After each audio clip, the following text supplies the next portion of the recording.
ডিফুৰ ক্লিয়াৰডাপ শংকৰদেৱ শিশু বিদ্যা নিকেতন চৌহদত ডিফুকলা কেন্দ্ৰৰ উদ্যোগত বৃক্ষ পুলি ৰোপণ। শুকুৰবাৰে পুৱা 11 বজাত ভাৰত আৰু অসম চৰকাৰৰ উদ্যোগত আৰম্ভ হোৱা অমৃত বৃক্ষ আন্দোলন 2.0ৰ অংশস্বৰূপে ডিফুৰ ক্লিয়াৰডাপ শংকৰদেৱ শিশু বিদ্যা নিকেতন চৌহদত ডিফুকলা কেন্দ্ৰৰ বৃক্ষৰোপণ কাৰ্যসূচী ৰূপায়ণ কৰে।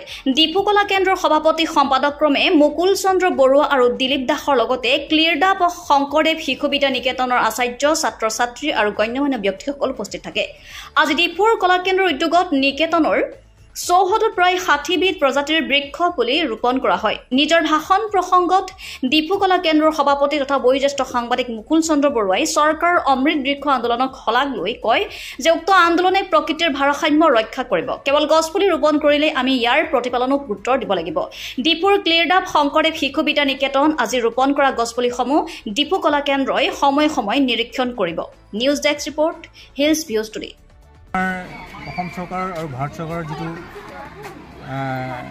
আন্দোলন শুৰু কৰিছে অমৃত বৃক্ষ আন্দোলন গোটেই ভাৰতবৰ্ষতে, তাৰ 1 আগষ্টৰ পৰা অসমত আৰম্ভ কৰা হৈছে।